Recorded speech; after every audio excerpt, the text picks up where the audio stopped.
You ask Tiger to solve. This deals with linear equations with one unknown. The final result is y equals 4. Let's solve it step by step. Simplify the expression. Expand the parentheses. Simplify the arithmetic. Group all y terms on the left side of the equation. Subtract 3y from both sides.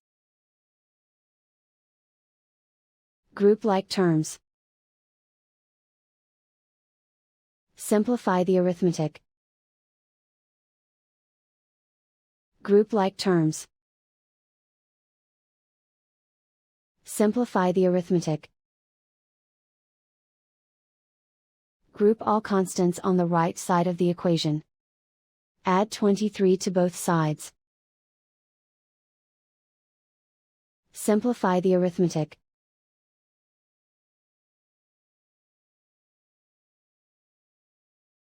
Isolate the y.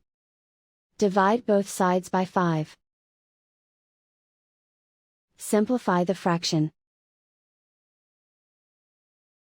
Find the greatest common factor of the numerator and denominator. Factor out and cancel the greatest common factor. And so the final result is y equals 4.